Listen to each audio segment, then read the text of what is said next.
Clément, question de fond. Clément Mirassa, je reviens sur, comme qui dirait, la faisabilité de ces quatre taxes qui seront bientôt imposées aux Congolais. Et vous avez dit que ça va peser très lourd aux Congolais. Mais je me demande, puisque l'objectif visé, je l'ai rappelé tout à l'heure, serait d'augmenter les recettes à 17% d'ici à 2026. La question, c'est de savoir, est-ce que dans le contexte actuel, vous l'avez déjà relevé, une corruption généralisée, aggravée, il faut le dire comme ça, détournement de fonds publics, vol, et tout ce qui va, vous pensez que même si on collectait ces taxes, cela pouvait régler le problème? Ça ne réglera pas le problème. Christian, ça ne réglera pas le problème. Reprenons le projet de société qui s'exécute maintenant. Ensemble, poursuivons la marche vers le développement. Christian, vous allez poursuivre la marche vers le développement lorsque ceux qui détournent, ceux qui se basent sur la corruption, non seulement appauvrissent l'État, mais prennent cet argent pour aller les déposer dans les paradis fiscaux, c'est-à-dire pour enfoncer davantage le Congo dans la misère et dans la souffrance et pour favoriser le développement dans d'autres pays. Vous n'irez nulle part. Il faut que nous allions à un changement, à une rupture, changement de mentalité. Le Premier ministre a été fortement critiqué lorsqu'il a parlé du changement que les Congolais attendent tout de l'État. Il faut un changement de mentalité. Mais le changement de mentalité qui fait souffrir les Congolais, c'est qu'il faut un changement de mentalité au niveau des gouvernants. C'est-à-dire que les gouvernants doivent avoir une pensée plus grande et plus préoccupante au niveau de l'intérêt général. Clément Mirassa, quelles leçons les Congolais peuvent-ils tirer de ce qui vient de se passer au Madagascar? Aussi bien la population congolaise que les gouvernants qui, à mon avis, sembleraient être insensibles aux souffrances des Congolais. La leçon que les Congolais doivent tirer, c'est quoi? Rien ne vous sera donné sur un plateau d'argent. Tout, vous obtiendrez tout à partir d'un combat. Et ce combat nécessite des sacrifices. Il faut que les Africains, de façon générale, et les Congolais en particulier, se rendent compte que s'ils se mettent debout, le changement est possible. On peut organiser des meetings pacifiquement, obtenir les autorisations. Regardez comment le président Gbagbo, dans un meeting, il a annoncé parce que les partisans du président Ouattara voulaient descendre dans la rue, mais il a dit aussi à ses partisans, à ceux du PDC, mais descendez, on se croisera. Parce qu'il n'est pas question qu'on favorise un camp et que les opposants puissent être défavorisés. Vous voyez la situation que ça crée dans le pays. Et on découvre que la volonté de certaines personnes, la volonté de certains partis de vouloir demeurer coûte que coûte au pouvoir, en dépit des résultats, encore qu'en Côte d'Ivoire, tout le monde reconnaît que les résultats du président Hassan Ouattara sont élogieux, mais ce n'est pas parce que les résultats sont élogieux que vous devez vous imposer au pouvoir. Il faut respecter la loi.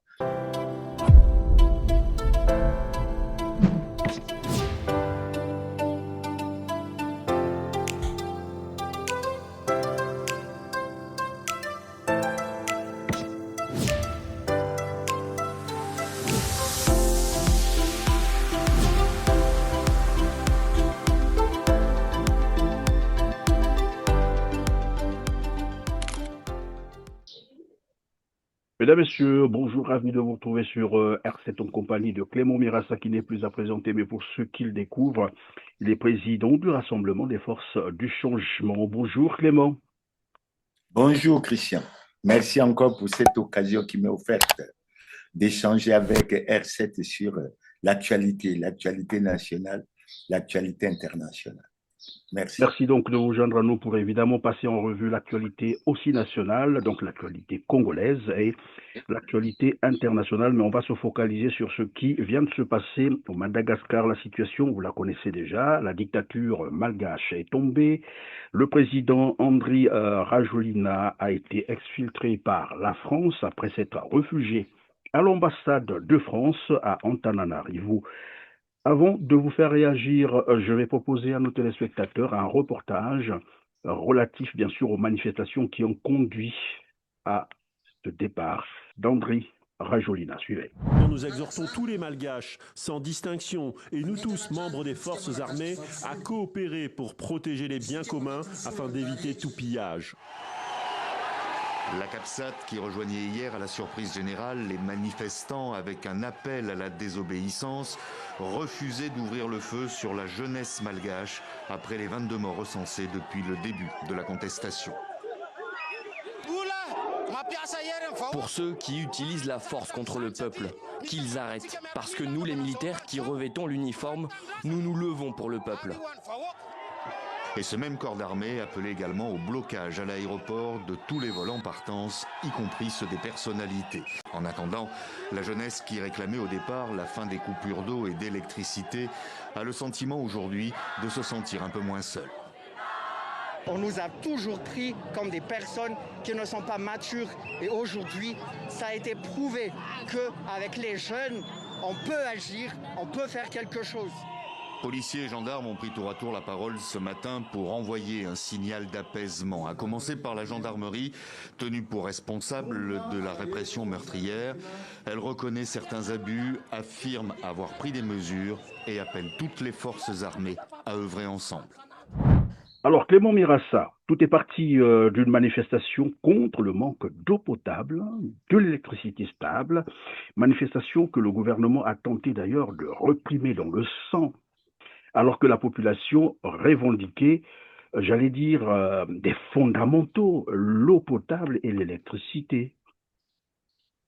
Et j'allais dire, pour moins que ce que vivent les Congolais, les Malgaches ont eu raison sur leur régime. D'abord, je vais commencer par la répression. Quelle analyse faites-vous sur l'attitude de l'armée malgache qui, à un moment donné, s'est ressaisie pour dire qu'on ne peut plus continuer à tirer sur la population? Christian, merci pour la question. Mais avant de m'appesantir sur Madagascar, je vais essayer de faire un commentaire un peu général. On sent à travers le monde, Christian, que le monde bouge, que le monde change, que le monde veut changer. Aujourd'hui, les populations du monde apprennent qu'il a été signifié au président Sarkozy, ancien président de la République française, qu'il va aller en prison le 21 octobre prochain et que les dispositions ont été prises pour qu'il soit à la prison de la santé. C'est un fait très important qu'il faut retenir, Christian, parce qu'il n'est pas de coutume qu'on voit un président comme ça aller en prison dans les conditions que l'on connaît. Il faut signaler que c'est pour la première fois que cela arrive sous la Ve République française. Et c'est la première fois que ça arrive, mais c'est l'aboutissement d'un feuilleton, enfin de plusieurs feuilletons, puisque le président Sarkozy, semble-t-il, est mêlé dans plusieurs affaires. Il avait même déjà un bracelet, etc. C'est une image, mais une image très importante pour les populations. Pourquoi? Ça veut dire en fait que la loi est dure, mais c'est la loi. Elle doit s'appliquer à tous dans toute sa rigueur. Nul n'est au-dessus de la loi. Et je crois que les dirigeants, surtout africains, doivent tirer les leçons, puisqu'on va venir à Madagascar, tirer les leçons de ce genre de situation, pour que également on en tire les leçons qui devraient permettre de nous faire avancer. Si on jette un coup d'œil sur l'Afrique, on voit ce qui se passe en Côte d'Ivoire, avec le refus du 4e mandat pour le président Alassane Ouattara par une frange importante de la population ivoirienne. Et je crois que c'est extrêmement important, d'autant que les mouvements ont commencé avec le démarrage de la campagne, justement pour cette élection présidentielle, pour laquelle le président Laurent Gbagbo et M. Thiam ont été exclus, semble-t-il, du jeu démocratique. Mais la leçon que nous devons tirer, surtout en ce qui concerne le Congo, c'est quoi? Il faut que nous rappelons aux gouvernants que nous autres qui nous sommes opposés au changement de constitution en 2015, qui malheureusement s'est imposé par la force, par la violence, avec un bilan constitué de beaucoup de victimes, nous avions raison. Parce qu'aujourd'hui, on peut compter les événements à travers le monde. Et il faut qu'on en tire les leçons. On peut parler du cas du président de la Guinée. On peut parler également de ce qui se passe ailleurs. On a vu un peu ce qui s'est passé au Gabon, plus proche de nous. Donc, c'est également des situations sur lesquelles il faut qu'on s'attarde. Et malheureusement, au Congo, il faut qu'on tire les leçons. Près de 10 ans après, il faut que les Congolais tirent les leçons de façon responsable. Et ce qu'aura été le changement de constitution dans notre pays. Moi, j'ai toujours dit que c'était une catastrophe et je soutiens le point de vue de Jean-Louis Debré qui, dans un livre, a révélé qu'il avait dit aux dirigeants congolais qu'on ne pouvait pas changer de constitution si on voulait respecter la loi. Donc, on n'a pas respecté la loi. Maintenant, plus proche de nous, il y a des événements qui se passent au niveau du Cameroun, avec un candidat de l'opposition qui s'est déjà déclaré gagnant, vainqueur de l'élection. Il a même déjà reçu les félicitations de certains membres, de certains candidats également de l'opposition à cette élection. Et comment ça va se passer? Parce qu'on ne veut pas s'ingérer dans les affaires camerounaises, mais si on fait une analyse politique, on se Oui, mais c'est rappelle normal, vous êtes en politique, c'est normal d'analyser tous ces éléments, tous ces événements, c'est normal. On se rappelle qu'en 92, John Fundi s'était considéré pratiquement comme gagnant de l'élection présidentielle. Et on a vu que finalement, il a été annoncé perdant. On a vu également, à un moment donné, le professeur Kamto également s'est annoncé vainqueur de l'élection présidentielle. Bon, donc on ne sait pas, parce qu'on a eu l'épisode du Gabon, où on s'apprêtait à annoncer le président Ali vainqueur, mais où finalement, il y a eu le président Oli Guema qui est intervenu et qui a révélé qu'en réalité, c'est le professeur Ondo Ossa qui était vainqueur. Donc, il y a toute cette situation. Et à mon avis, il faut qu'on les intériorise, qu'on les suive de près, mais qu'on dise aux Congolais que le refus de l'alternance démocratique est un problème qui cause le recul et le retard au niveau africain. Et il n'y a pas de raison qu'il y ait quelques Africains qui pourraient être arrivés à la tête de leur pays, puissent s'y imposer et croient qu'il n'y a qu'eux, alors que les résultats pour les populations ne sont pas du tout bons. Ce sont des pays riches et qui s'enfoncent, et les populations s'enfoncent chaque jour davantage dans la pauvreté. Et pour venir justement à l'exemple de Madagascar, l'exemple de Madagascar mérite vraiment une attention particulière. Vous voyez bien que les populations se rendent compte qu'elles sont dans la misère et dans la souffrance parce que leurs richesses sont pillées et que ces pays sont dotés d'énormes richesses.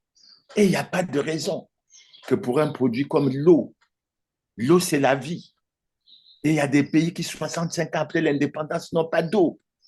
Il n'y a pas d'électricité, alors que l'électricité est un facteur extrêmement important pour le développement d'un pays. Et lorsqu'il y a des revendications pour que les gouvernants apportent des solutions telles que souhaitées par les populations, non, elles réagissent avec violence. Et là, nous jetons un coup d'œil vers la force publique. Quand je prends la constitution congolaise, on dit que la force publique est apolitique. Elle agit selon les lois et règlements de la République. Donc, il n'y a pas de raison qu'on aille jusqu'à massacrer des populations, et ce que je suis heureux pour cet exemple qui est donné par Madagascar, où finalement, une frange de l'armée a pris conscience et a rallié les manifestants pour dire qu'on ne devrait pas continuer. Mais c'est pour ça qu'il faut interpeller les forces armées dans la plupart des pays, parce qu'elles doivent se soumettre aux lois et règlements de la République, mais pas aux personnes. L'armée, la force publique n'est pas faite pour servir un individu pour des intérêts personnels et égoïstes. Elle est faite pour servir et défendre la patrie. C'est en ça. Et quand on voit le cas de Madagascar, on voit finalement qu'après que le président de Madagascar ait annoncé qu'il y avait une tentative de coup d'État, qu'il y avait de la déstabilisation, mais il a fini par être exfiltré par la France. Et je crois que ça pose véritablement un problème. Déjà, vous vous souvenez, lorsque le président Sarkozy après les événements qui se sont passés au Niger, qui se sont passés au Burkina Faso, qui se sont passés au Mali. Puis il avait promis de revoir fondamentalement la coopération avec les États africains. Il semble que la France a tardé. Et je crois que maintenant, il faut qu'un message fort soit envoyé à la France pour lui dire, pour signifier à la France que les Africains ont pris conscience que leurs souffrances viennent de ce que il y a le pillage de leurs ressources. Il y a le fait qu'il y a une petite minorité qui s'est approprié le pouvoir et qui enfonce la majorité de la population dans la misère et dans la souffrance. Et de plus en plus, à travers tous les pays, les populations vont prendre conscience de ce phénomène. Il ne faut pas parler de phénomène anti-français. Il faut parler d'une prise de conscience des Africains qui veulent véritablement jouir des Non, mais richesses. lorsqu'on parle du sentiment anti-français, en réalité, c'est une instrumentalisation. Il n'y a jamais eu sentiment anti-français, mais contre la politique française en Afrique, et il faut qu'on arrive à nuancer cela. C'est plutôt les politiques français qui s'y mixent dans les affaires de certains pays africains. Et nous apprenons d'ailleurs, lors de cette exfiltration du président malgache, euh, c'est parce qu'il avait commencé à menacer, à dénoncer ce qu'il appelait, lui, les financements occultes qu'il a eu à faire pour le compte de M. Sarkozy, mais même aussi d'Emmanuel Macron. Et en échange, la France était obligée, bien sûr, de l'exfiltrer pour éviter que voilà, ce scandale ne puisse éclater. Et donc, on a encore cette affaire de la France-Afrique qui n'est pas encore morte. Loin de ce Ah, qu'on mais nous elle a n'est fait pas croire morte. que la France-Afrique était morte, elle n'est pas terminée, elle est là, elle continue. Elle n'est pas morte. Voilà. Mais dans le feuilleton malgache, ce qui m'a fait sourire, c'est de découvrir sur les réseaux sociaux, je suppose que l'information est vérifiée, qu'en fait, le président malgache avait la nationalité française. Or, la Oui. constitution malgache prévoyait que dès que vous aviez une autre nationalité, vous perdiez la nationalité malgache. Ce qui veut dire qu'en fait, pendant longtemps, les malgaches, sans le savoir, étaient en fait dirigés par un Français ou quelqu'un qui avait pu obtenir la nationalité française. Et c'est véritablement dommage. Et je crois qu'il faut que les Africains tirent les leçons. Mais je dois dire, Christian, pour une partie des faits que j'ai suivis pendant mon activité professionnelle, avec les présidents Ouad, avec les présidents Boumedienne. Mais au niveau africain, on avait parlé à un moment donné du NEPAD. Et le NEPAD visait l'amélioration de l'image de marque de l'Afrique. Parce qu'ils estimaient que l'Afrique avait eu une image tellement mauvaise au plan mondial qu'il fallait agir. Et dans cette action, évidemment, il y avait l'aspect de respecter l'alternance démocratique, d'essayer de suivre les règles de bonne gouvernance, etc. Non, on n'a pas suivi ça. Et on est venu, on continue. Je crois qu'il faut que de plus en plus, que les peuples africains prennent conscience. Et je suis heureux que l'on clarifie la notion de panafricanisme. Parce que c'est là, justement, où nous Évidemment, on devons y savoir reviendra, agir. mais tout à l'heure, vous parliez de la double nationalité du président malgache Andry Rajoelina. Évidemment, je peux le confirmer. C'est même la raison qui a prévalu pour son exfiltration. La France l'a exfiltré sous prétexte qu'il serait français. Mais alors, Clément Mirassa, quelles leçons les Congolais peuvent-ils tirer de ce qui vient de se passer au Madagascar? Aussi bien la population congolaise que les gouvernants qui à mon avis, semblerait être insensible aux souffrances des Congolais. Non, je crois que les Congolais doivent tirer beaucoup de leçons. Pas seulement du cas de Madagascar. Regardez en Côte d'Ivoire comment les Ivoiriens ont sollicité l'autorisation officielle de manifester. Comment ça leur a été refusé. Et comment, en dépit de tout, ils ont pris le courage de prendre la rue. Et ils ont réussi à prendre cette rue. Regardez ce qui s'est passé au Cameroun lorsque le candidat de l'opposition, qui semble-t-il a été élu, mais tout le monde attend les résultats officiels, lorsque la force publique a voulu aller l'agresser dans son domicile. Regardez comment la population camerounaise s'est organisée pour défendre ce candidat de l'opposition. Et il y a même eu des affrontements avec la force publique. Regardez comment à Madagascar. Donc, je crois qu'il faut que nous prenions conscience. La leçon que les Congolais doivent tirer, c'est quoi? Rien ne vous sera donné sur un plateau d'argent. Tout, vous obtiendrez tout à partir d'un combat. Et ce combat nécessite des sacrifices. Il y a des menaces. Regardez comment le candidat de l'opposition a été menacé à plusieurs reprises par le ministre de l'Intérieur de ce pays. Mais regardez comment il a tenu tête. Et aujourd'hui, les gouvernants sont pratiquement silencieux. Et ils doivent certainement se poser la question, comment faire pour procéder et annoncer que c'est le président Biya qui est élu. Ça, c'est moi qui fais cette hypothèse. Je ne sais pas comment ça va se passer, mais quel que soit le cas de figure, où le Cameroun va à un véritable changement, où le Cameroun s'enfonce véritablement dans le chaos. Mais ça sera la victoire du peuple camerounais, parce que quel que soit le schéma retenu, les Camerounais ont pris conscience de ce qu'il faut réellement aller au changement. Et je crois que les gouvernants africains, surtout ceux de l'Afrique centrale, doivent prendre conscience que l'alternance démocratique est nécessaire et indispensable dans une démocratie. Il faut qu'on finisse avec ce temps où quelqu'un peut faire 30 ans, 40 ans, 50 ans au pouvoir, estimer qu'il ne doit pas partir et même penser que c'est lui qui doit organiser son remplacement, soit par son fils, soit par son neveu. Il faut qu'on tire les conséquences, qu'on sache que cette époque est révolue et que maintenant, il faut que les Africains, de façon générale, et les Congolais en particulier, se rendent compte que s'ils se mettent debout, le changement est possible. On peut organiser des meetings pacifiquement, obtenir les autorisations. Regardez comment le président Gbagbo, dans un meeting, il a annoncé.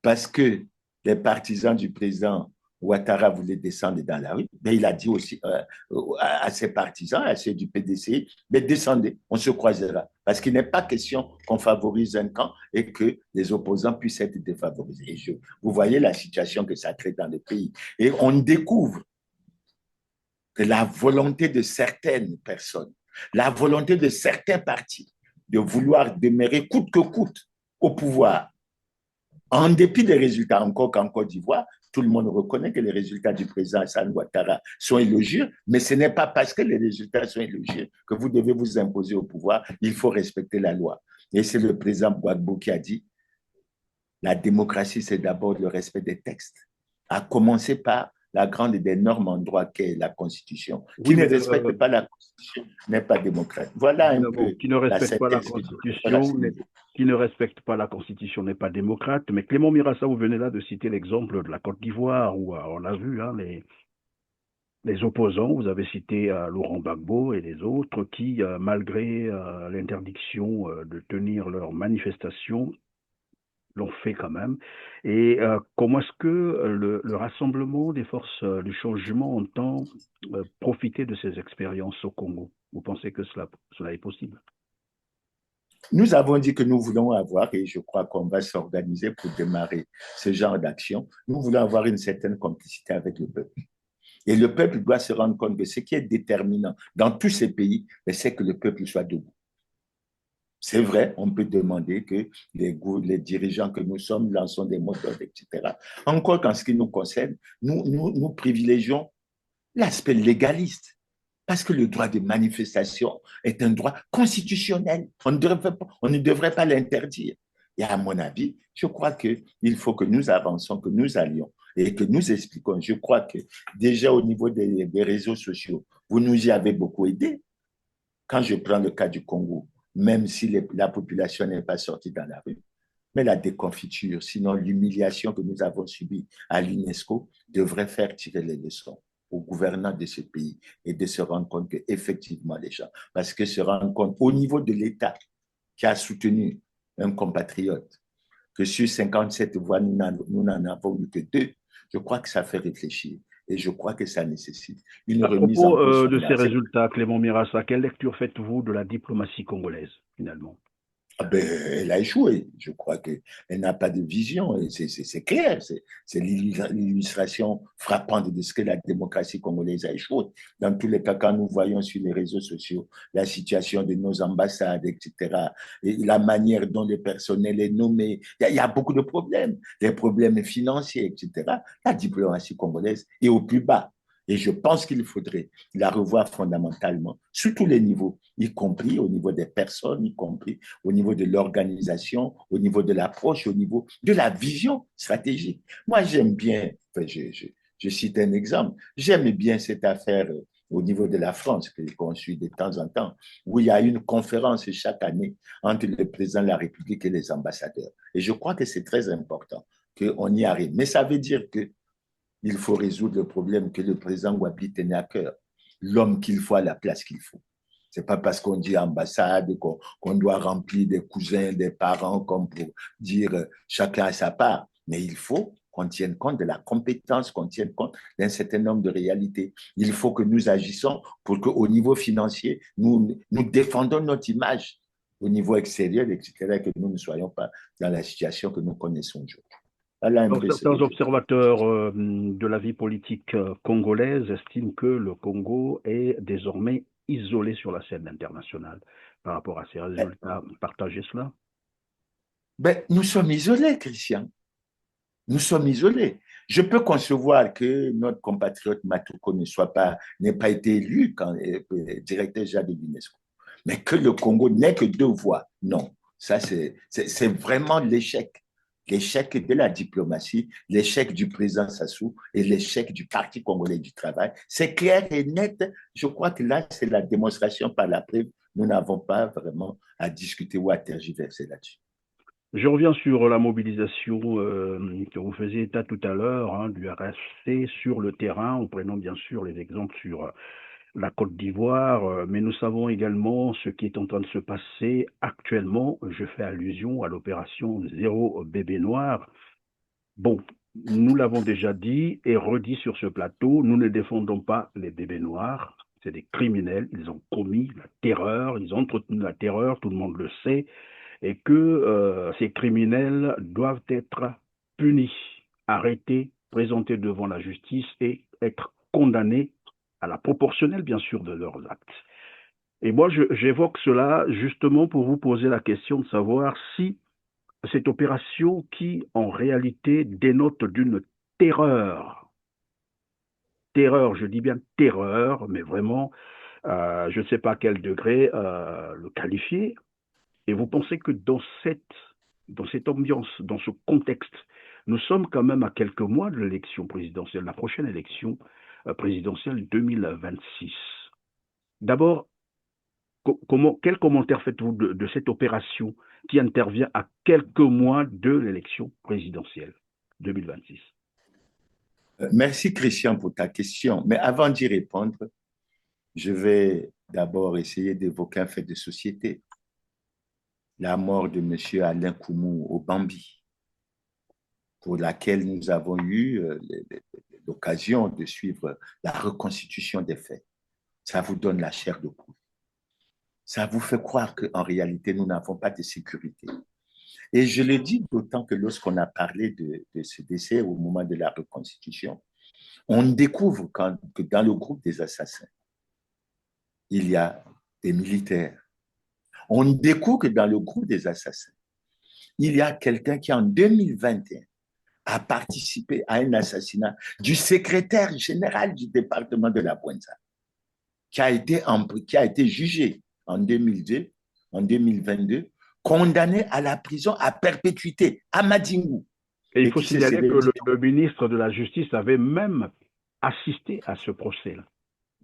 Bon, et on s'est posé la question, comment quelqu'un qui est condamné à perpétuité à Madingou s'est retrouvé à Brazzaville pour commettre encore un forfait? Et on se pose la question, il y a combien de personnes qui se baladent comme ça et qui sont capables de créer l'insécurité?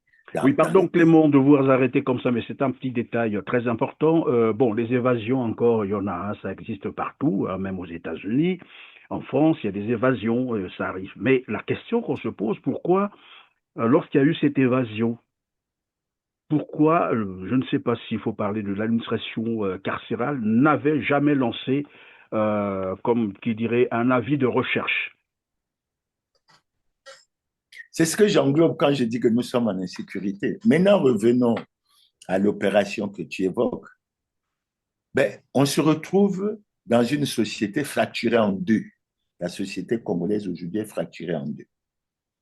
Il y a beaucoup de commentaires qui font apparaître que les Congolais soutiennent cette opération parce qu'elle a permis de ramener la sécurité, parce qu'ils vivaient en insécurité avec ces bébés noirs qui, des Koulouna, qui utilisaient des machettes, qui s'attaquaient aux pauvres femmes, qui s'attaquaient. Je pense surtout à cette vision de cette image de ce jeune étudiant master qui a été tué à Talangaï, etc. C'était ça dans les images. Maintenant, au niveau de la manière dont le problème devrait être réglé, je crois qu'au RFC, nous avons fait une déclaration qui est très claire. Nous nous sommes basés sur un certain nombre d'articles de la Constitution. Et ensuite, nous avons fait des propositions en souhaitant qu'il y ait une rencontre à un certain niveau à laquelle devaient participer le ministère de la Jeunesse, le ministère de la Justice et le ministère de la Défense, etc., pour éradiquer structurellement ce mal. Parce qu'il y a plusieurs réactions dans la société chrétienne. Aujourd'hui, il y a des gens qui se posent la question, et j'essaie de reprendre ça. On a trouvé une solution radicale pour les Koulouna et les bébés noirs. Quelle est la solution radicale qu'on va trouver aux responsables des scandales, crimes économiques et financiers? Parce qu'ils n'ont pas fait moins mal, ils ont fait aussi beaucoup de mal aux Congolais. Oui, on peut faire, pardon, pendant que vous posez cette question, c'est vrai que c'est moi qui pose les questions, mais là, je peux suggérer une réponse. On peut faire comme en Chine. En Chine, quand vous avez détourné l'argent, volé l'argent de l'État, on vous met, voilà, vous avez compris de quoi je parle. Après avoir passé, bien sûr, devant un procès, bien entendu, devant la justice. Oui, mais si vous passez le procès... Mais je ne dis pas qu'il faut les pendre, mais tout ce que je veux, qu'ils rendent l'argent du Congo.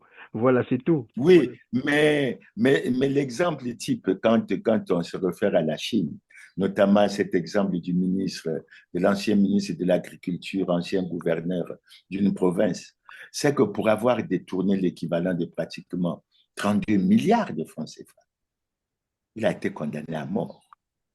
Ça veut dire qu'en Chine, la peine est sévère. Et pourtant, malgré ce que la Chine fait, j'ai fait ressortir dans une de mes émissions que l'indice de perception de la corruption en Chine est encore de 43%. Ça veut dire que nous qui sommes à 23%, nous avons beaucoup d'efforts à faire. Mais c'est un phénomène qu'il faut éradiquer parce qu'on ne parlera pas de développement si on ne résout pas le problème de la lutte contre la corruption. Et nous allons y venir quand on va aborder aujourd'hui ou à une autre occasion le problème du budget de l'année 2026 avec cet impôt qui disparaît et puis d'autres qui apparaissent, etc. Mais il faut regarder comment on doit renflouer les caisses de l'État, mais comment résoudre structurellement les problèmes du Congo pour que nous ne connaissions plus ce genre de situation. Évidemment, nous y reviendrons, Clément Mirassa, mais je reviens sur ma question d'abord. Cette opération qui dénote d'une terreur, j'allais dire, qui dépasse tout entendement. Est-ce que vous ne pensez pas qu'à l'approche ou à l'orée d'une élection présidentielle, cela pourrait effrayer, pourquoi pas, des Congolais, la population, pour évidemment adhérer à vos activités? Vous ne voyez pas cette perspective? Si, je vois le danger. Et le danger d'autant plus grand, Christian, que je m'interroge. Je m'interroge sur quoi? Ben, on a, contre vents et marées, changé de constitution. Et dans la nouvelle constitution qu'on a adoptée, il y a les articles 227 et 228 de la Constitution qui instituent un Conseil national de dialogue en précisant organe de réconciliation, d'apaisement et de recherche de consensus entre les forces vives de la nation sur tous les grands problèmes d'intérêt national. Mais tous ces problèmes, que ce soit les Koulouna, que ce soit la gouvernance électorale, mais ce sont les grands problèmes d'intérêt national qui suscitaient que les Congolais se retrouvent et que nous, ensemble, nous adoptons une vision. Alors, je ne comprends pas pourquoi les gouvernants actuels qui non seulement se sont battus, soi-disant, pour faire changer la Constitution, pour faire évoluer les institutions, mais voilà une institution extrêmement importante qui, depuis 2015, n'est pas du tout formellement mise en place. Et je m'interroge. C'est pour ça que je dis, nous avons un déficit à ce niveau. Et il faut que les gouvernants se ressaisissent, qu'on associe tout le monde à la prise. Nous n'allons pas remettre en cause les résultats des élections, etc. Mais sur des grands problèmes d'intérêt national, il faut que nous dialoguons, que nous prenions ensemble les mesures pour que consensuellement nous adoptons. Personnellement, je pense au président de la République. Pourquoi? Mais parce que le président de la République a prêté le serment devant la nation et le peuple congolais de respecter et de faire respecter la Constitution, d'une part, et d'autre part, de garantir la paix et la justice à tous. Et après, on dit, la loi, c'est la loi. Elle est dure, mais c'est la loi. Elle doit s'appliquer à tous, dans toute sa rigueur. Voilà un peu le commentaire que je fais. Oui, mais Clément Mirassa, vous parlez tout à l'heure d'une commission, je crois, nationale de dialogue. Est-ce que ce n'est pas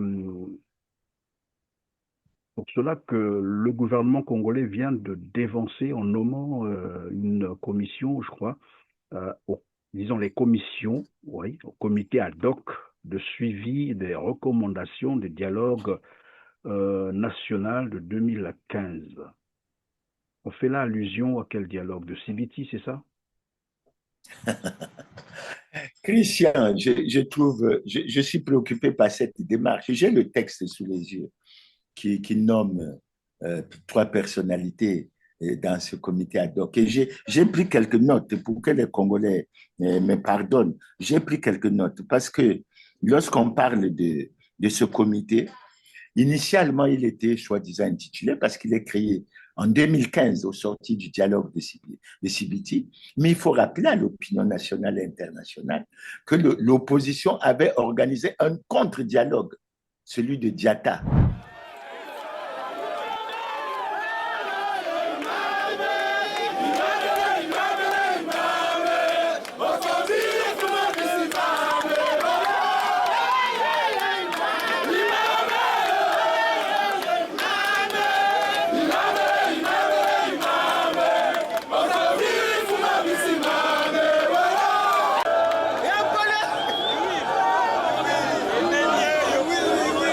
En réponse au dialogue de Sibiti initié par Denis Sassou Nguesso, les forces politiques et sociales opposées au changement de la Constitution du 20 janvier 2002, dont on peut citer parmi elles le MCDDI, l'UPADS, l'UPRN, le CADD, le CAP, MUST, l'UDR Mouinda et bien d'autres personnalités influentes de la sphère politique congolaise ont organisé à leur tour un dialogue alternatif, où 630 participants venus des départements du pays, des grandes villes et de la diaspora ont pris part.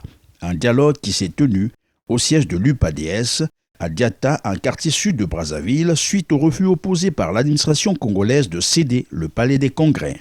Pendant 4 jours, du 26 au 29 juillet 2015, les participants à ce dialogue ont planché sur le respect de l'ordre constitutionnel et la gouvernance électorale.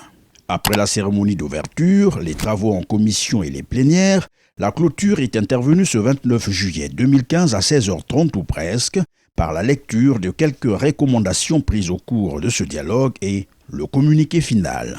Les participants à ce dialogue ont également dénoncé les tracasseries policières et sécuritaires à l'encontre de tous ceux qui s'opposent au changement de la Constitution du 20 janvier 2002. Nous, participants au dialogue national alternatif, protestons contre les tracasseries policières et sécuritaires à l'encontre des dirigeants et militants de l'opposition.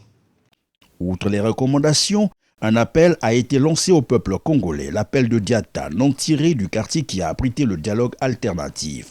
Un appel rendu public par le député Mabio Mavungu-Zinga.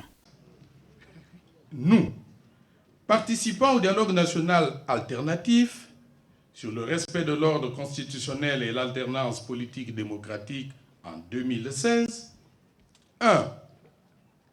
Prenons solennellement l'engagement de demeurer unis et solidaires et de mutualiser nos moyens et ressources en cas de passage en force.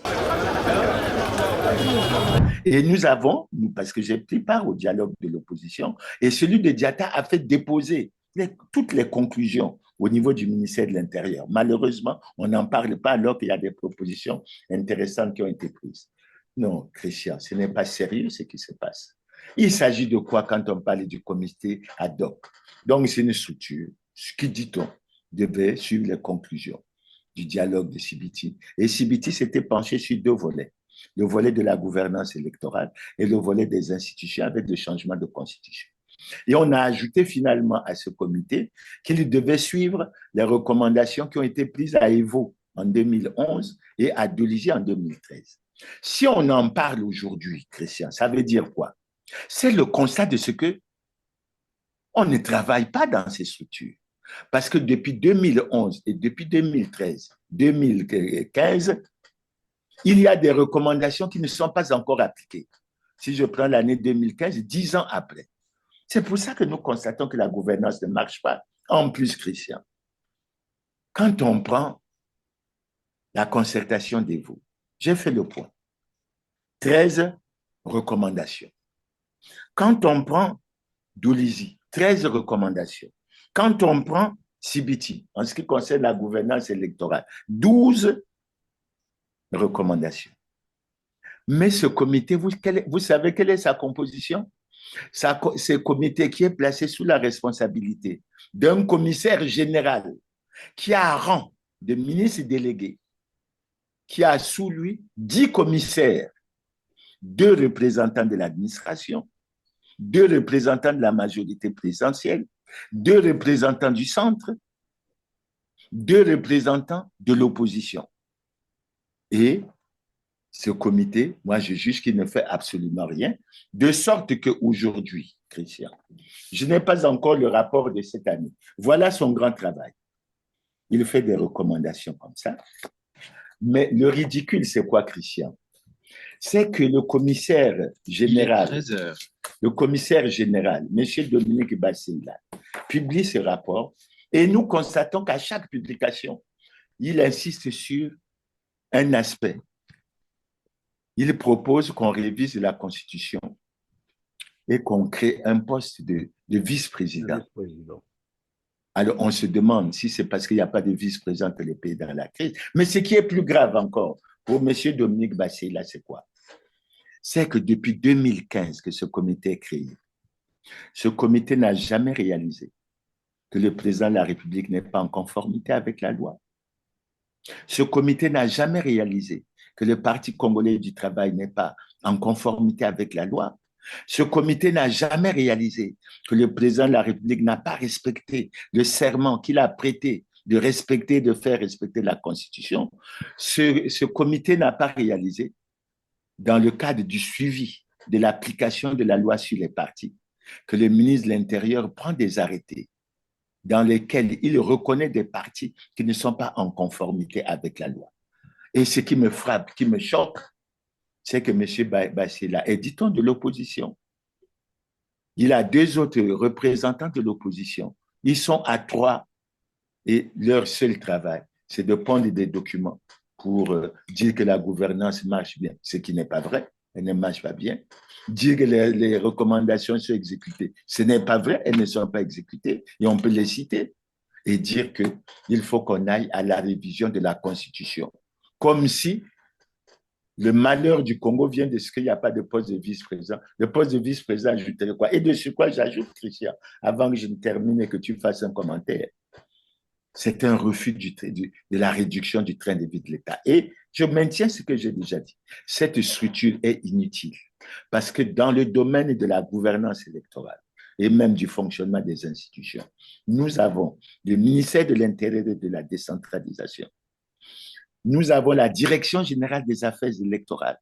Nous avons la Commission nationale d'organisation des élections. On dit qu'elle est indépendante. Pour moi, elle n'est pas indépendante. Et nous avons un haut commissariat à la gouvernance électorale. Et tout ce monde, depuis 2015, n'arrive pas à travailler pour réaliser l'exécution de 38. Et on est là. Ça veut tout simplement dire que c'est l'échec Mais Oui, mais donc, on a voulu... moi, je peux constater que c'est une forme d'instrumentalisation de la Constitution, mais qu'est-ce que cela présagerait? Il y a quoi en filigrane? Quel est l'objectif qu'il voudrait atteindre, selon vous? Mais l'objectif, c'est la conservation coûte que coûte du pouvoir, selon des formes qu'on aménage, etc. Et moi, je considère que M. Dominique Bassela n'est que le porte-parole qui essaie de susciter. Mais ce qui est grave, à mon avis, pour M. Bassela, mais c'est qu'il n'a jamais fait l'évaluation de ce fameux changement de constitution. On a dit beaucoup de choses, que le Congo allait arriver à l'émergence à l'horizon de 2025, que le président s'est souhaité le seul capable de garantir la stabilité et le développement dans ce pays. Est-ce que ce pays se développe? Mais les Congolais s'enfoncent tous les jours dans la misère et dans la souffrance. Le Congo est dans le chaos. Mais c'est ça, à mon avis, la réflexion qui devrait être menée dans cette structure où je rappelle, le commissaire général est à rang de ministre délégué. Donc, il a secrétaire, directeur de cabinet, probablement conseiller. Les commissaires ont rang, semble-t-il, de secrétaire d'État. Ils ont secrétaire, conseiller ou quoi, mais pour nous apporter ça dans un moment où nous avons des difficultés financières et nous voulons aller à la réduction du train de vie de l'État. C'est un refus d'aller à la réduction du train de vie de l'État. Mais cette structure, elle est inutile. Elle n'a qu'un but, essayer de titiller les Congolais pour aller. Mais ce n'est pas la Constitution qui pose problème aux Congolais. D'autant que les gouvernants eux-mêmes ne sont même pas capables de respecter la Constitution. Et le Parti congolais du travail n'est pas en conformité avec la loi. Et on ne peut pas appliquer la loi parce que si on applique la loi, l'Assemblée tombe, le Sénat tombe. C'est le message qu'on essaie de faire passer à chaque fois. Oui, mais donc, en nommant évidemment des commissions ou comités ad hoc de suivi des recommandations du dialogue national de 2015, n'est-ce pas aussi une manière de vouloir couper l'herbe aux pieds de tous ceux qui, on appelle un dialogue exclusif au Congo? Christian, tu me fais sourire parce que tu parles de ceux qui appellent à un dialogue. Mais au Congo, on ne doit pas appeler à un dialogue. J'ai dit tantôt que le dialogue, il est constitutionnel, institué par les articles 227 et 228. Et c'est le ridicule du Congo. Voilà qu'il y a un dialogue qui est mis en place pour examiner tous les grands problèmes d'intérêt national de ce pays. Il ne se réunit pas. Et les Congolais sont dans une situation où ils pensent qu'il faut qu'ils écrivent au chef de l'État pour lui demander d'organiser un dialogue, alors que ce qu'on devait demander au chef de l'État, c'est prendre des dispositions pour respecter la Constitution et faire tenir ce dialogue. C'est ça l'ambiguïté, le ridicule dans notre pays chrétien. Clément Mirassa, on va passer à notre volet. Il nous reste peu de temps d'ailleurs. Alors, fin mars 2024, nous informions les Congolais de la chute du prix du baril de pétrole qui devait courir sur plus de 4 ans. C'était fin mars, fin décembre, je crois, 2024. Alors, le week-end dernier, je ne sais pas si vous avez suivi cette activité, s'est tenue à Brazzaville la réunion de fixation de prix des hydrocarbures qui a établi la moyenne trimestrielle des prix fiscaux des bruts pétrole congolais à 69 $ le baril pour le troisième trimestre 2025. Je vous propose de suivre d'abord un reportage avant de vous faire réagir. Suivez. 69,157 $ le baril, c'est la moyenne trimestrielle des prix fiscaux des bruts pétroliers congolais du troisième trimestre, avec une différentielle trimestrielle de 0,21 $ le baril. Un montant fixé à l'occasion de la réunion de fixation des prix des hydrocarbures commercialisés en République du Congo. 3 jours durant, ces experts ont planché sur, entre autres points, la dynamique du marché pétrolier international, la présentation du projet de la future méthodologie de fixation des prix dans ce secteur, la commercialisation de ces précieux produits sur le marché international. La moyenne trimestrielle des prix fiscaux des hydrocarbures au troisième trimestre 2025 est de 69,157 $ le baril, avec un différentiel trimestriel de plus 0,021 $ le baril. Voilà, Clément Mirassa. Quelle perspective pour, j'allais dire à court ou à moyen terme, bien sûr, pour l'économie congolaise à cette allure, bien sûr? Christian, nous sommes en difficulté. Le Congo est dans le chaos. les Congolais sont dans la misère et dans la souffrance. Avant de réagir à ta question sur le prix du baril, le Conseil des ministres qui a eu lieu le 7 octobre à Oyo s'est penché justement sur des documents importants ayant trait aux aspects financiers, parce qu'il a examiné la loi rectificative des finances pour l'année 2025, il a examiné la loi de règlement pour l'année 2024 et il s'est penché sur le projet de loi des finances pour l'année 2025. Le premier commentaire général que je fais en prenant ces 3 années, c'est-à-dire 2024, 2025 et 2026. Mais il y a une tendance à la baisse extrêmement dangereuse en ce qui concerne les recettes. Je vous donne les chiffres. Dans les budgets, en 2024, les recettes étaient de l'ordre de 2605 milliards. 2605 milliards. En 2025, elles sont descendues à 2550 milliards. Vous voyez la baisse. En 2026, il est prévu qu'elles soient de l'ordre de 2501 milliards. Donc, il y a une tendance à la baisse au niveau des recettes qui est véritablement inquiétante et pour laquelle il faut qu'on s'en occupe sérieusement. Du côté des dépenses, toujours pour ces 3 années, en 2024, nous sommes à 2069 milliards des dépenses. En 2025, elles sont de 2198 milliards. Elles montent. Et en 2026, elles pourraient être de 2267 milliards. Donc, vous avez une forte montée au niveau des dépenses et vous avez une forte descente. Maintenant, parlons du prix. L'une des caractéristiques du budget de 2026, et je m'en réjouis, je suppose que ça va se concrétiser, que la tendance va être observée. Les recettes fiscales sont de l'ordre de 1255 milliards. Et j'ai fait le calcul. Les recettes pétrolières sont de 965 milliards de francs CFA. Et les recettes gazières de 31,8 milliards de francs CFA. Donc, en 2026, d'après les chiffres présentés par le ministère des Finances, il semble que les recettes fiscales prennent pratiquement le dessus sur les recettes des pétrolières et gazières, qui se situent autour de 1000 milliards, alors que les autres recettes, ça veut dire quoi? Ça veut dire que des efforts ont certainement été faits en ce qui concerne la diversification de l'économie, mais il faut poursuivre, il faut avancer. Mais le scandale, avant que je ne parle du prix du baril du pétrole, c'est que quand on regarde les objectifs de ce budget 2026, comme tous les autres budgets, on se pose la question. Rien n'est dit sur la récupération de l'argent qui a été dilapidé à travers les scandales, les crimes économiques et financiers. Et je rappelle que le Congo est l'un des pays les plus corrompus du monde et que les dossiers sont suffisamment connus. On ne cesse de répéter. On a le dossier des 14 000 milliards de francs CFA pour les excédents budgétaires. On a le dossier des Panama Papers, révélation des Panama Papers, comme quoi 5 Congolais détiendraient 5 500 milliards. On a le dossier des bourses, du différentiel des bourses, de 6 milliards qui se dissipent chaque année sans jamais laisser de traces. On a les malversations financières au fonds de soutien à l'agriculture. On a les détournements à la crève. On a et ça. Détournement au ministère de la Santé, Pandora Papers. Et je jette un coup, je fais un clin d'œil au ministre des Finances. On se précipite à appliquer la réforme de la CEMAC, soi-disant, parce que c'est la CEMAC.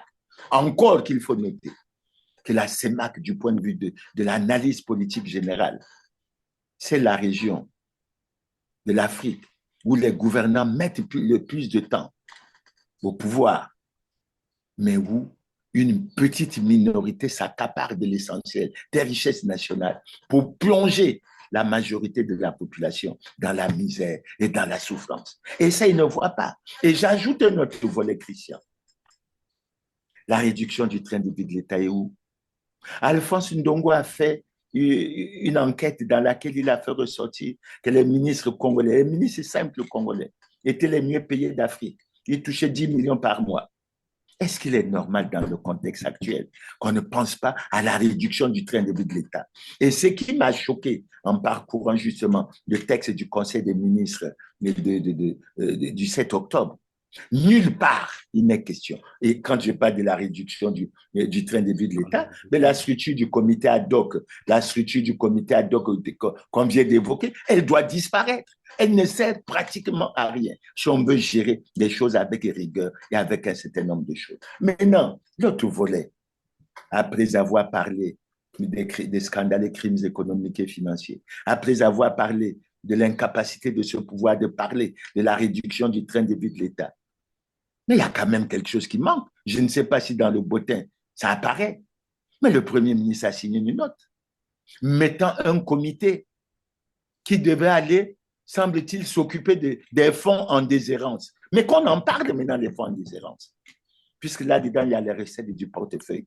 Curieusement, ici, on ne parle plus des fonds de déshérence, alors que dans la note prise par le Premier ministre, que nous avons fortement critiqué, il était prévu que la structure qui s'occupait de ce recouvrement puisse pratiquement s'accaparer de 15% de ce qui serait collecté. C'est-à-dire que si on avait 100 milliards, cette structure devrait prendre 15 milliards de façon illégale. Et ce qui est extrêmement... Maintenant, on ne parle pas de ça. Et quand Christian, avant de répondre à ta question qui est fixée sur le baril du pétrole, je vous donne quelques chiffres. Dans ce budget, les recettes forestières sont prévues à 14 milliards de francs CFA. Je trouve que c'est fait. Les recettes minières, Christian, sont prévues à 958 millions de francs CFA. Même pas 1 milliard, avec le potentiel que nous avons, qui a été vanté par le président de la République dans l'interview qu'il a accordée aux États-Unis. Les recettes de portefeuille, 32,2 milliards. Les recettes de services, non, ne faisons pas comme ça. Est-ce que ces gouvernants n'ont pas conscience que les Congolais sont véritablement dans la souffrance? Et quand vous prenez ce budget, mais sur ce qui est de la condition des Congolais, les retraités, les étudiants, les travailleurs détruits, on ne dit absolument rien. C'est le silence complet.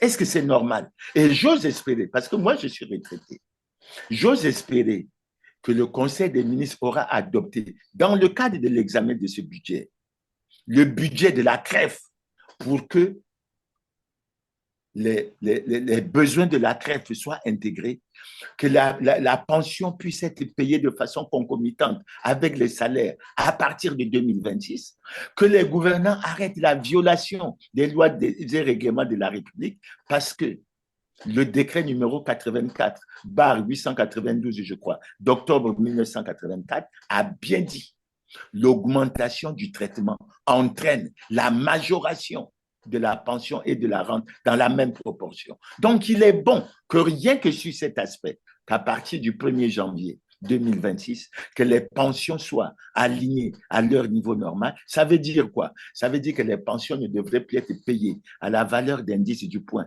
à la valeur 160 du point d'indice, mais plutôt à la valeur 300. Et puis, on regarderait pour négocier les arriérés. Oui, mais pendant que vous le pardon. Maintenant, pour revenir à ta question.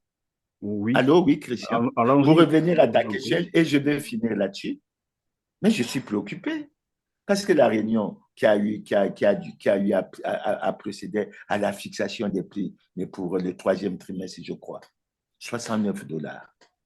Mais dans le budget 2025, Christian, il faut que tu saches, nous avions retenu une hypothèse du baril du pétrole à $74.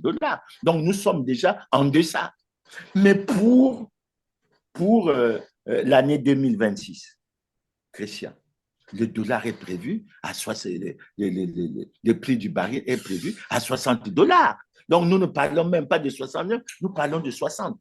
Alors, tu vois, avec cette baisse, il faut pour que nous nous en sortons, que nous gérons notre pays selon les règles de bonne gouvernance, selon les bonnes règles d'orthodoxie financière, et que nous ne soyons plus silencieux pour tolérer les vols, les détours. Moi, ce que je souhaite voir dans ce budget comme orientation, c'est tolérance zéro pour la corruption, tolérance zéro pour la fraude, tolérance zéro pour la concussion, tolérance zéro pour les détournements de fonds publics. Et ce que j'ai écouté le ministre des Finances dire que si on supprime l'IRPP, etc., par les 4 impôts, ça va faire augmenter. Mais ça veut dire quoi? Davantage de souffrance pour les contribuables. Et il n'est pas bon. On va y revenir, Clément Mirage. Donc voilà, Christian. Évidemment, vous parliez de la tendance. Oui, vous parliez de la tendance baissière, voilà, des recettes de l'État, alors qu'en 2024, fin 2024, dans son message à la nation, Denis Sassou Nguesso avait promis un mieux pour les Congolais à partir de 2025. Vous qui êtes sur place, j'ai bien envie de vous poser cette question. Qu'est-ce qui a changé? Je donne un exemple, Christian. Je suis retraité. Je touche ma pension à la moitié de ce que je devrais toucher, à la valeur d'indice 660. J'ai 41 mois d'arriéré de pension. Et pour l'année 2025, je n'ai pas encore touché ma pension d'août et je n'ai pas touché ma pension de septembre. Et nous sommes pratiquement au 15 octobre. Mais figurez-vous, pour le responsable que je suis, mes enfants, mes petits-enfants, l'école. Mais c'est pour ça que la rentrée est une catastrophe. Parce que nous sommes dans la misère. Maintenant, quand je te brosse cet aspect pour les retraités, mais il faut ajouter l'aspect des étudiants, il faut ajouter l'aspect de ces travailleurs de plusieurs structures. Si je pense par exemple à la Poste ou à d'autres structures, mais on ne s'en sort pas du tout, Christian. C'est la misère, c'est la souffrance. Et c'est pour ça que moi, je souffre personnellement de ce que dans un budget, comme le budget de 2026, le gouvernement n'accorde aucune fibre à la situation des Congolais, du Congolais. Et quand je vous parle de ça, nous avons l'avantage d'avoir une pension, etc. Mais les autres devraient pouvoir bénéficier à travers l'éducation, à travers la santé, à travers un certain nombre de choses. Mais c'est la catastrophe. C'est la catastrophe. Et que faisons-nous? Et à mon avis, je crois que ce sont les préoccupations. Et je crois, c'est pour ça qu'il y a beaucoup de mouvements de grogne. Si nous ne réglons pas ce problème, Christian, le niveau de l'enseignement de nos enfants va baisser continuellement. C'est bien dommage. Merci Clément Mirassa. Donc voilà, je constatais d'ailleurs que 2024 qui avait été promis pour l'année de la jeunesse avec la création de 100 000 emplois, on n'en parle plus. Nous sommes passés en 2025 et bientôt finissante, c'est ça le problème. On a dit que les Congolais allaient vivre mieux qu'avant. Là, vous nous dites que c'est la catastrophe et c'est très difficile. Et nous avons parlé d'ailleurs de cette tendance baissière des recettes de l'État d'ici 2025. Et pour tenter de trouver une solution à cela, le gouvernement congolais veut instaurer, je dis veut parce que je pense qu'ils attendent aussi l'approbation du Parlement congolais, veut imposer 4 taxes. Bon, en remplacement bien sûr de l'IRPP, donc l'impôt sur le bénéfice d'affaires, l'impôt sur les traitements et salaires, l'impôt sur les revenus fonciers, et voilà. Dans un premier temps, est-ce qu'on peut expliquer aux Congolais qu'est-ce que ça signifie concrètement pour le Congolais moyen qui nous suit? Expliquer à nos téléspectateurs ce que c'est qu'un impôt sur le bénéfice d'affaires, l'impôt sur les traitements et salaires, l'impôt sur les revenus des capitaux mobiles et l'impôt sur les revenus fonciers. Bon, ben, j'ai écouté les explications, je crois qu'on va approfondir. Moi, ce que je retiens globalement, Christian, c'est de dire au gouvernement congolais qu'ils ont des pistes pour améliorer la mobilisation des recettes fiscales. Et on ne va pas. Oui, mais ils disent qu'à partir de ces taxes, ils pourront récolter, ce qu'ils ont dit, jusqu'à, je crois, 17%. Mais ça veut dire quoi? Ça veut dire de l'État. Je vais faire un commentaire là-dessus. Ça veut dire en fait de façon brute une plus grande pression fiscale sur les entreprises, une grande pression sur les contribuables congolais, c'est-à-dire chacun de nous, même si les Congolais se plaignent déjà de ce qu'on fasse disparaître la notion de foyer fiscal, etc. Et moi, je dis que justement, dans le cadre de la démarche pour vouloir financer notre avenir, pour financer notre développement, attaquons-nous à ces niches que nous connaissons. Et c'est pour ça que je parle.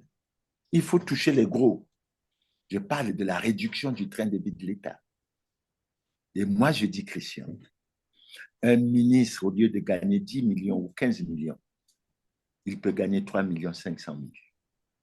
Au Sénégal, nous avons vu. Et si on prend cet exemple, le ministre sénégalais gagne 3 800 000 francs. Le Premier ministre gagne 4 300 000. Le président de la République sénégalaise gagne 4 800 000. Donc, le ministre congolais gagne plus de 2 fois ce que gagne le président sénégalais. Est-ce que c'est normal? Est-ce qu'on peut l'expliquer? Est-ce qu'on peut le justifier?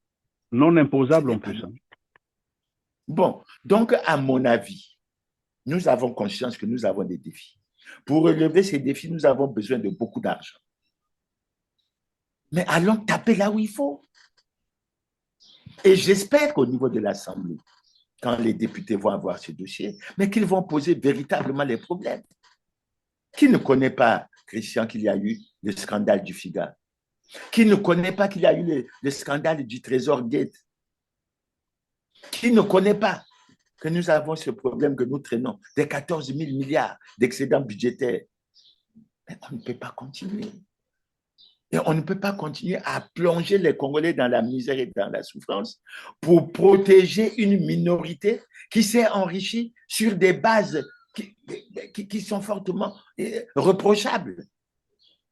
Et à mon avis, on fait quoi? Et moi, je dis qu'on mette l'accent particulier. Le Premier ministre a précipitamment pris un texte nous parlant des fonds en déshérence, mais qu'on ait le débat sur les fonds en déshérence. Le Premier ministre sait, et je l'ai souvent dit, le Congo est l'un des pays les plus corrompus du monde. J'ai vu dans l'interview du président de la République aux États-Unis, il parle beaucoup de l'aide, du lien entre la paix et le développement. Il parle beaucoup du lien du développement et de la croissance. Il parle beaucoup des richesses que regorge notre pays. Mais là où j'ai été préoccupé à travers cette interview, c'est que le président n'a pas parlé de la condition du Congolais. Parce qu'il fallait qu'il relève qu'en dépit de tout ça, le Congo vit dans une misère et une pauvreté à la fois inacceptable et intolérable. Et moi, j'ai été davantage préoccupé quand le président parle de ces jeunes Africains qui quittent le continent pour etc., qu'il ait pensé lancer comme un appel aux Occidentaux sous forme d'aide pour venir nous aider. Non! 65 ans après l'indépendance, on ne devrait pas lancer ce genre d'appel.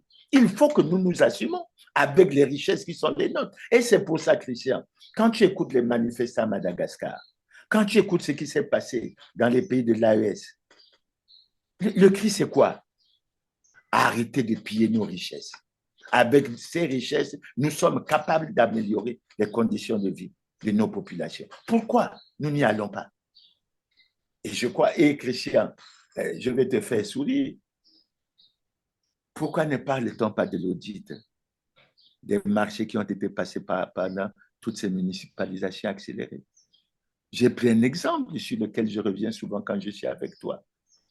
Le coût estimatif de l'université Marien Ngouabi était de 241 milliards de francs CFA.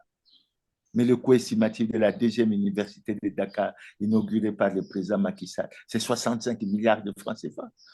Mais donc, on a des niches pour récupérer l'argent. Et c'est là où je me pose la question. Pourquoi ces budgets qu'on élabore dans ces pays n'ont pour objectif que d'enfoncer les Congolais dans la misère et dans la souffrance et de favoriser l'enrichissement d'une petite minorité de la population? Voilà oui, la question. Clément Mirassa, je reviens sur, comme qui dirait, la faisabilité de ces 4 taxes qui seront bientôt imposées aux Congolais. Et vous avez dit que ça va peser très lourd aux Congolais. Mais je me demande, puisque l'objectif visé, je l'ai rappelé tout à l'heure, serait d'augmenter les recettes à 17% d'ici à 2026. La question, c'est de savoir, est-ce que dans le contexte actuel, vous l'avez déjà relevé, une corruption généralisée, aggravée, il faut le dire comme ça, détournement de fonds publics, vol, et tout ce qui va, vous pensez que même si on collectait ces taxes, cela pouvait régler le problème? Ça ne réglera pas le problème. Christian, ça ne réglera pas le problème. Reprenons le projet de société qui s'exécute maintenant. Ensemble, poursuivons la marche vers le développement. Christian, vous allez poursuivre la marche vers le développement lorsque ceux qui détournent, ceux qui se basent sur la corruption, non seulement appauvrissent l'État, mais prennent cet argent pour aller les déposer dans les paradis fiscaux, c'est-à-dire pour enfoncer davantage le Congo dans la misère et dans la souffrance et pour favoriser le développement dans d'autres pays. Vous n'irez nulle part. Il faut que nous allions à un changement, à une rupture, changement de mentalité. Le Premier ministre a été fortement critiqué lorsqu'il a parlé du changement que les Congolais attendaient tout de l'État. Il faut un changement de mentalité. Mais le changement de mentalité qui fait souffrir les Congolais, il faut un changement de mentalité au niveau des gouvernants. C'est-à-dire que les gouvernants doivent avoir une pensée plus grande et plus préoccupante au niveau de l'intérêt général. L'interprétation qu'on se fait de la candidature de notre compatriote Matoko, candidature qui dit-on a été introduite très tardivement, c'est quoi? Mais finalement, les Congolais ont vu, à travers cette opération utilisée par les gouvernants, une volonté de sortir l'argent du trésor et de s'enrichir. Je m'excuse de le dire aussi brutal, mais aussi de façon aussi brute. C'est ce qui est apparu. Je prends un exemple, Christian. Si tu prends la note de service qui a été signée par le directeur de cabinet du Premier ministre, 23 personnalités conduites par le Premier ministre Anatole Colinet Makosso pour faire la campagne. Est-ce qu'on en avait besoin de 23 personnes? C'est vrai qu'on avait besoin de soutenir notre compatriote. Est-ce qu'on avait vraiment besoin de ces 23 personnes? Et quand ils sont revenus dans cet enthousiasme, ils pensaient qu'ils avaient fait le gros et que c'était pratiquement acquis au-delà de l'excellent profil de notre candidat. Mais ils ont de la déconfiture. Il faut en tirer les leçons. Oui, et quand la thèse que vous évoquiez tout à l'heure, Clément Mirassa, peut être plausible parce que on ne peut pas comprendre que, je ne sais pas si vous le savez, hein, mais nous le découvrons tous, que Denis Sassou Nguesso avait déjà annoncé, disons, le soutien du Congo, son soutien à lui, officiellement au candidat égyptien. C'était en mars 2025. Et on n'a pas compris pourquoi 4-5 mois après, on a lancé la candidature de Firmin-Edouard Matoko. Et vous l'avez dit tout à l'heure, probablement que c'était une stratégie pour sortir les fonds du trésor public, simplement, parce que ça ne se justifie pas. On ne peut pas soutenir un candidat officiellement, et c'est connu de tout le monde, et quelques jours après, on lance une autre candidature pour s'opposer au candidat dont on estimait qu'il avait toutes les qualités pour diriger l'UNESCO. La République du Congo a officiellement annoncé son soutien à la candidature de Khaled Iraneni, nommé par l'Égypte, au poste de directeur général de l'UNESCO pour les années 2025-2029. Auparavant, le ministre égyptien des Affaires étrangères, Badr Abdulati, s'est rendu à Brazzaville pour transmettre un message du président Abdel Fattah Hassi à son homologue congolais. Cette décision renforce les efforts diplomatiques de l'Égypte pour obtenir le soutien international à la candidature d'Iraneni. Mais voilà, je fais le constat. Et c'est malheureux de le faire. Mais c'est ça le constat et c'est dommage. Et je crois qu'il faut que nous... C'est bien dommage. Merci. Tout à l'heure, vous parlez donc d'une interview accordée par Denis Sassou Nguesso à Breitbart News. Dans cette interview, évidemment, Denis Sassou Nguesso déclarait, je vais lire ce qui a été écrit, que nous, donc les Congolais, nous avons du pétrole, du gaz, d'importantes réserves de fer, de cuivre, de zinc, de plomb, de potasse, de phosphate, d'or. Nous disposons d'abondantes terres arables, nous disposons des ressources en eau sur tout le territoire national, d'un ensoleillement permanent et des réserves fauniques.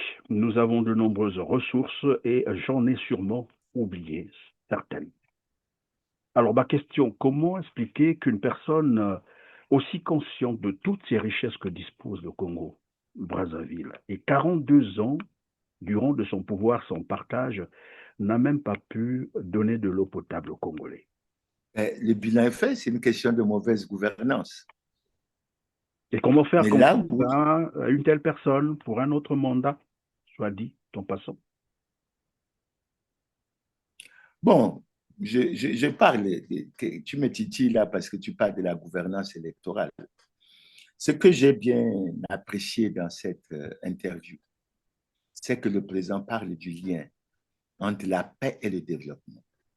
D'abord, s'agissant du développement, je dois dire qu'on n'ira pas au développement si nous n'appliquons pas des mesures radicales pour ce qui concerne la lutte contre la corruption, etc. Et les exemples sont patents. On a l'exemple reconnu de l'Arabie saoudite qui avait récolté une importante somme, mais de manière assez originale. Parce qu'on avait pris tous les potentiels suspects, on les a mis dans le plus bel hôtel de Riyad, je crois. Et bon, et puis on a fini par collecter, je crois, près de 100 milliards d'euros ou quelque chose comme ça, une importante somme.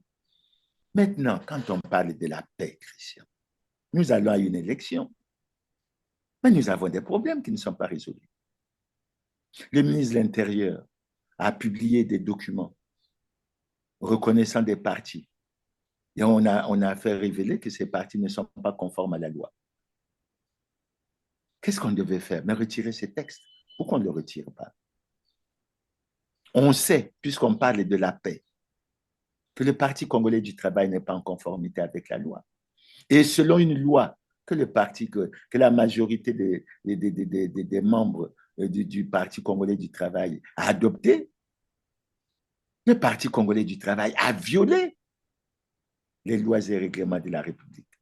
Mais l'article 31 de la loi sur les partis dit que dans ce cas, le ministre chargé de l'administration du territoire suspend le parti concerné et procède à la fermeture provisoire de ses locaux. Pourquoi on ne le fait pas?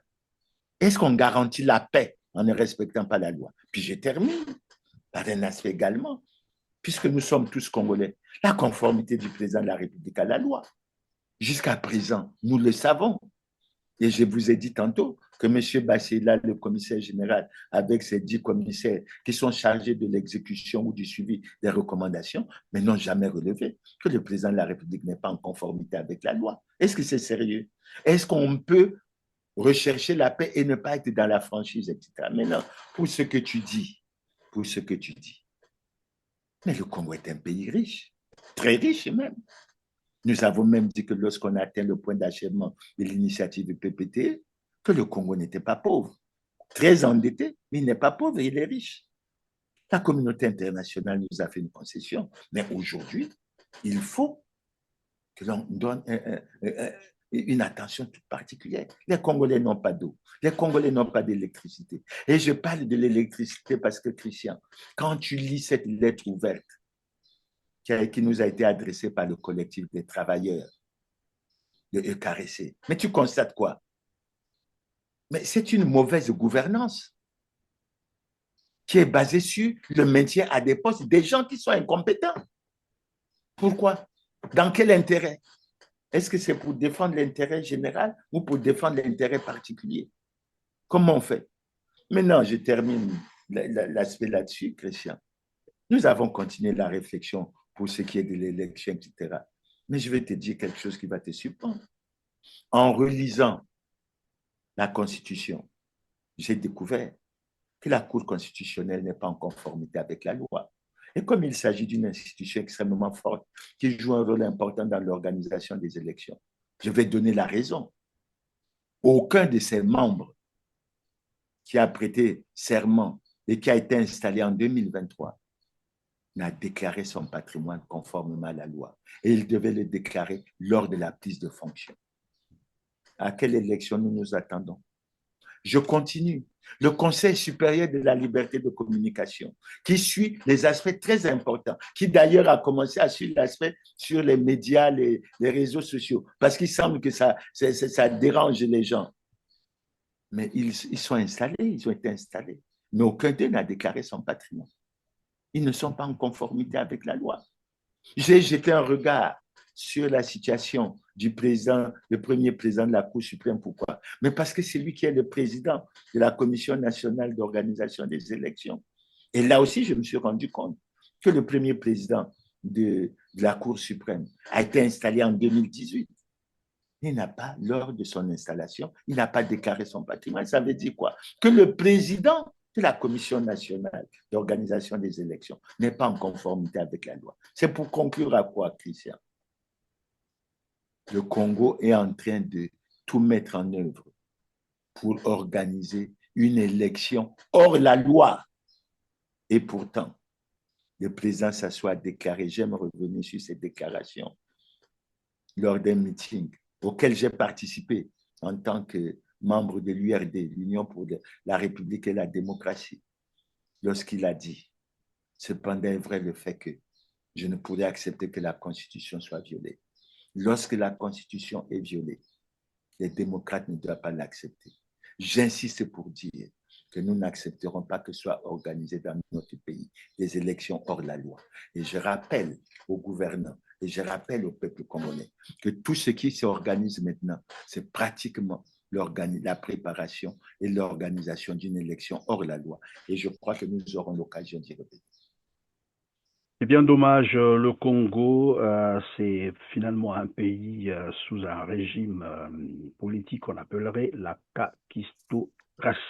La kakistocratie, c'est le pouvoir exercé par les incompétents. Je suis sûre que ça vous parle. Autrement dit, c'est quand ceux qui dirigent sont les moins aptes à le faire, mais les plus habiles à se maintenir au pouvoir. Voici 5 piliers sur lesquels elle repose. D'abord, l'incompétence. Les postes ne sont pas attribués aux plus compétents, mais aux plus fidèles ou aux plus arrivistes. L'incompétence et la médiocrité ne sont pas seulement tolérées, elles sont valorisées. Avec l'illusion de performance et l'effet Dunning-Kruger, ceux qui en savent le moins se retrouvent pourtant au pouvoir. Ensuite, la corruption, sous toutes ses formes. Dans ce système d'alliances négociées, les dirigeants ne travaillent plus pour le bien commun, mais pour leurs intérêts et ceux de leur réseau. Le copinage a du bon.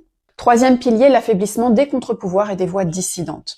Justice, médias, système de contrôle sont neutralisés ou corrompus pour éviter toute remise en cause de l'autorité en place. Quatrième pilier, la manipulation. Mensonges, rumeurs, propagande, bouc émissaire, pour les kakistocrates, tout est bon pour détourner l'attention des échecs et façonner l'opinion publique à leur avantage. Enfin, la fourberie. Les fautes ne sont jamais reconnues, les figures d'autorité se protègent entre elles et les responsabilités sont systématiquement rejetées ailleurs. La mauvaise foi et la malhonnêteté ne sont plus des défauts, mais des stratégies. Que ce soit en entreprise ou en politique, le règne des incompétents a donc de beaux jours devant lui. Merci Clément Mirassa d'avoir encore été avec nous. Je rappelle que vous êtes ancien ministre du Commerce, ancien ministre congolais, développement industriel, président du Rassemblement des forces de changement. Grand merci de nous avoir prêté votre temps aujourd'hui pour répondre à toutes nos questions. Mesdames, Messieurs, merci de nous avoir suivis. N'oubliez pas de cliquer sur le petit pouce en l'air juste en bas de la vidéo. Partagez et commentez. Dites-nous ce que vous pensez de cette émission. Sur ce, on se retrouve très prochainement. Merci. Merci Christian et à bientôt. À bientôt, merci.